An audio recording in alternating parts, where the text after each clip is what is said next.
मेरे और आपके अपने चैनल लाइफ ऑफ कॉमर्स पे वापस आपका स्वागत है। तो आई होप आप हैप्पी होंगे, सेफ़ होंगे और ध्यान से पढ़ रहे होंगे, बिकॉज़ अगर आपको आगे निकलना है तो जंप स्टार्ट तो ऑब्वियसली बात है ज़रूरी है। तो मैं इसी के लिए ये वाली चैप्टर की सारी वीडियो ला रहा हूँ ताकि आप शुरुआत में थोड़ा पहले ही समझ पाएँ कि क्या क्या चीज़ें टीचर पढ़ाने वाला है और आप इम्प्रेशन क्रिएट कर पाएँ। इसीलिए अगर आपको कॉन्सेप्ट में कोई भी प्रॉब्लम आती है, कोई भी कैसी भी प्रॉब्लम आती है, अगर कोई भी आइडिया हो, कोई भी सजेशन हो, तो आप कमेंट बॉक्स में बिल्कुल उसे डाल सकते हैं। मैं उस पर कोई काम करूँगा और मैं आए दिन वीडियो बनाता रहता हूँ इकोनॉमिक्स के टॉपिक की, और अब मैं नेक्स्ट वाली वीडियोज़ बिज़नेस की भी बनाऊँगा, 11th के बच्चे और 12th के बच्चे दोनों, ताकि उनके कॉन्सेप्ट में कोई प्रॉब्लम नहीं रह जाए। बिकॉज यू सी इकोनॉमिक्स और business one of the most important topic, accounts भी बहुत इंपॉर्टेंट है, बट ये दोनों भी बहुत ज़्यादा इंपॉर्टेंट है। ये नहीं है कि अकाउंट ज़्यादा बेहतर है और बिज़नेस थोड़ी कम और इको थोड़ी कम, तीनों ही इक्वल वेटेज रखते हैं, तीनों ही इक्वली इम्पॉर्टेंट है। तो मैं इकोनॉमिक्स और बिज़नेस के लिए आपकी वीडियोस बनाता रहूँगा। अगर आपको कॉन्सेप्ट में कोई भी प्रॉब्लम आए तो आप बता सकते हैं।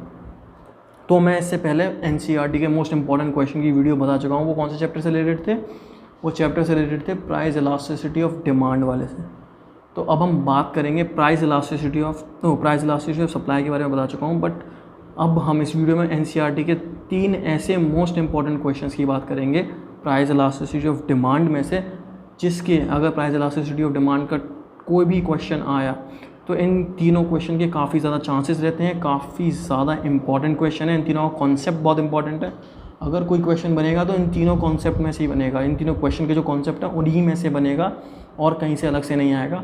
आप लास्ट के 10 ईयर्स के चेक कर लीजिए, कोई प्रॉब्लम नहीं है, इन तीनों कॉन्सेप्ट से ही बनेगा। बस थोड़ी बहुत डिजिट में चेंज आ सकता है, वो तो कोई दिक्कत नहीं है, बट आपको कॉन्सेप्ट समझना one of the most important thing है। तो मैं जानता हूँ मैं काफ़ी बोल चुका हूँ, 2 मिनट के लिए मैं बोल चुका, तो बिना देरी करे स्टार्ट करते हैं वीडियो को। तो सबसे पहला क्वेश्चन क्या है हमारा? At price four the demand for the goods is 25 units.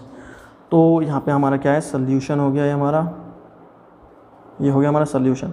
तो ये क्या कह रहा है? जब प्राइस क्या है हमारी? प्राइस है 4, प्राइस हमारी रुपये में, और ये क्या है हमारी? क्वांटिटी डिमांडेड यूनिट्स में। ओके, इतना हो गया हमारा। अब ये कह रहा है कि प्राइस कब क्या है हमारी? जब 4 है प्राइस, तो demand for the goods is 25 units, 25 unit की डिमांड हो रही है। प्राइस क्या है? 4 है। Suppose price of the good decreases to 5, as a result the demand for the good falls to 20। Okay sorry, decreases गलती से यहाँ पे हो गया है, यहाँ होगा इंक्रीजेस। मतलब यहाँ पे क्या कह रहा है कि अगर प्राइस बढ़ जाती है उस कॉमोडिटी की, अगर 4 से 5 रुपये, तो उसकी डिमांड पे कैसा आ रहा है? The demand for the good falls to 20 units. आप जानते हैं कैसा रिलेशनशिप होता है? नेगेटिव रिलेशनशिप होता है प्राइस और क्वांटिटी डिमांडेड में, नेगेटिव रिलेशनशिप होता है। मतलब ये बढ़ गई तो ये घटनी है। लॉ ऑफ डिमांड भी यही कहता है कि कैसा रिलेशनशिप है? नेगेटिव रिलेशनशिप होता है। तो अब इसने हमें इतना बता दिया कि जब पहले 4 प्राइस थी तो क्वांटिटी डिमांडेड कितनी है? 25। मतलब ये क्या हो गया हमारी? इनिशियल प्राइस, और ये क्या हो गई? Initial quantity.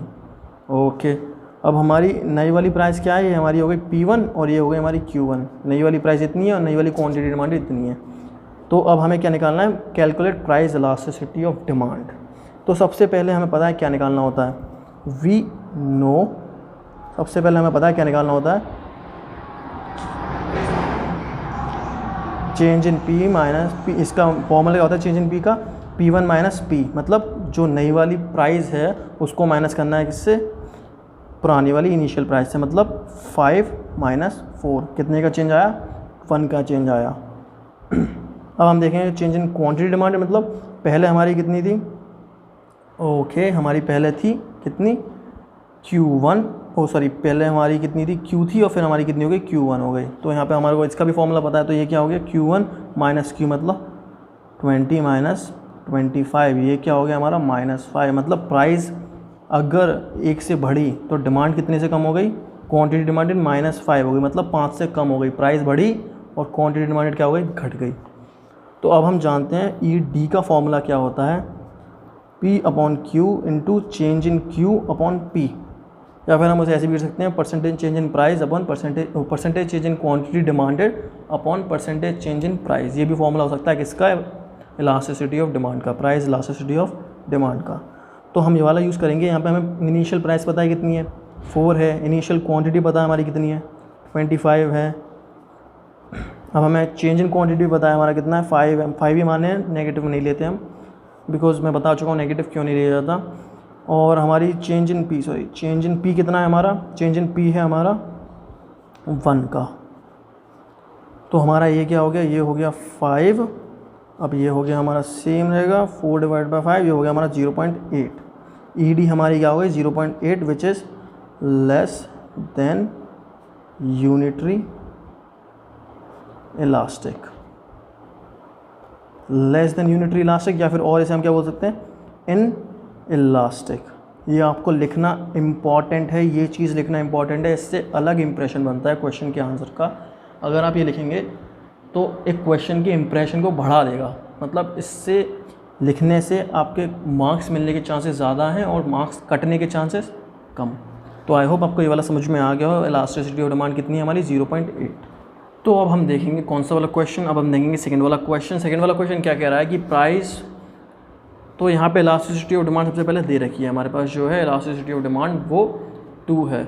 माइनस का हम ध्यान नहीं रखेंगे, क्यों, बता चुका हूँ मैं पहले। वो price fall from 10 rupees per unit to 8 rupees per unit, find percentage change in quantity demanded.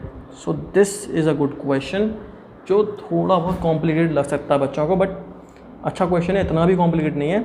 आइए समझते हैं कैसे होगा ये।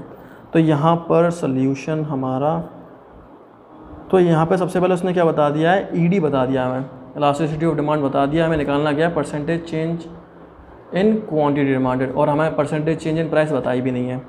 तो हमारे को पता है कि परसेंटेज चेंज इन प्राइस का फॉर्मूला क्या होता है, change in P upon P into 100। Okay, तो हमें पता है कि हमारी चेंज इन पी का फॉर्मूला क्या होता है, चेंज इन पी का फॉर्मूला होता है P1 माइनस पी, मतलब जो फाइनल है एक तो वो, उसमें से क्या माइनस करना है, इनिशियल वाली को, यहाँ से हटाऊँ मैं इनिशियल वाली को। तो इनिशियल प्राइस थी हमारी, उसको किससे माइनस करना है, फाइनल वाली से। तो यहाँ पे P1 हमारी कितनी है, P1 हमारी नई वाली प्राइस है, मतलब 8 है, और हमारी पहले कितनी थी, 10 थी, -10।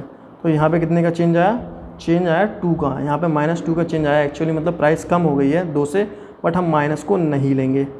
तो चेंज कितना है एक्चुअली प्राइस में, 2 का चेंज आया। तो अब हम निकाले परसेंटेज चेंज इन प्राइस वाले फॉर्मूले में, ये तो हमारा आया चेंज 2 का।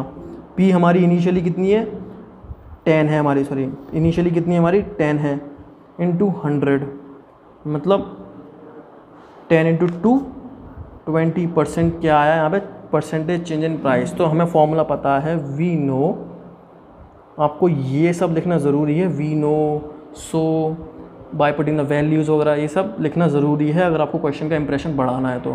तो हमें पता है कि प्राइस इलास्टिसिटी ऑफ डिमांड का फॉर्मूला क्या होता है, ED is equals to percentage change in quantity demanded upon percentage change in price.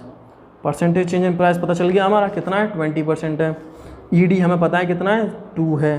तो यहाँ पे हमारी ईडी 2 है, परसेंटेज चेंज इन क्यूडी हमें पता नहीं है, परसेंटेज चेंज इन प्राइस हमें पता है, परसेंटेज चेंज इन प्राइस हमें पता है कितनी है, वो हमारे पास कितनी है, वो 20% है।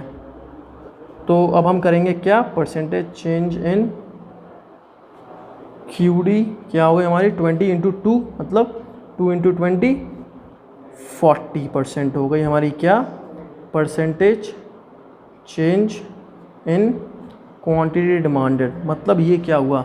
अब आपको एक और चीज़ बताऊं जो लिखनी ज़रूरी है इस वाले क्वेश्चन में। तो यहाँ पे क्या बताया कि प्राइस फॉल्स फ्रॉम ₹10 पर unit to ₹8 per unit.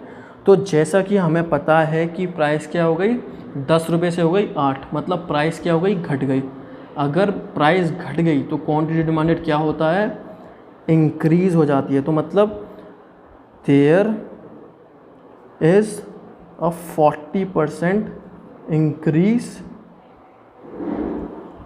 In quantity demanded. तो आई होप आपको समझ में आ गया। ये वाले पॉइंट जो है, ये वाली लाइन जो है वो लिखना ज़रूरी है। आप जानते हैं किस लिए, इंप्रेशन बढ़ाने के लिए, और इससे मार्क्स घटेंगे नहीं।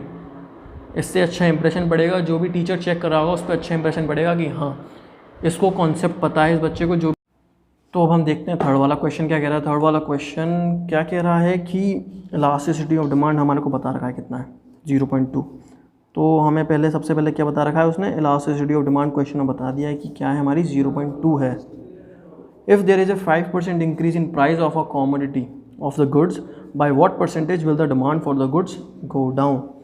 तो ये भी पता हमें क्या होती है रिलेशनशिप, प्राइस और क्वांटिटी डिमांड में नेगेटिव रिलेशनशिप। तो मतलब प्राइस में 5% इंक्रीज़ आ गया तो कितना परसेंट डिक्रीज आ जाएगा किस में, डिमांड में या क्वांटिटी डिमांड में। तो बिना टाइम वेस्ट करे आगे स्टार्ट करते हैं वाला क्वेश्चन को। तो इसमें हमें सबसे पहले क्या बता रखा है, ईडी दे रखा है।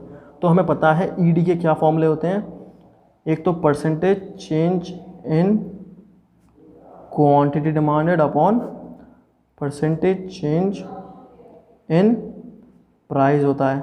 ओके, एक तो हमें पता है। और इस वाले को हम ऐसे भी लिख सकते हैं कि P upon Q into change in Q upon change in P.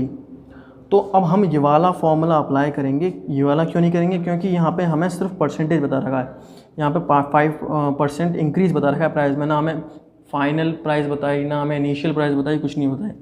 तो उसकी वजह से चेंज निकालना मुश्किल हो जाएगा। चेंज निकालना मुश्किल हो जाएगा तो क्या हो जाएगा, परसेंटेज चेंज। मतलब ये वाला, इस वाले क्वेश्चन से आप नहीं कर पाएंगे।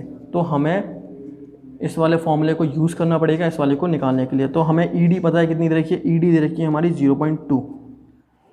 परसेंटेज चेंज इन प्राइस हमें नहीं दे रखी है, percentage change in quantity demanded हमें नहीं दे रखी है।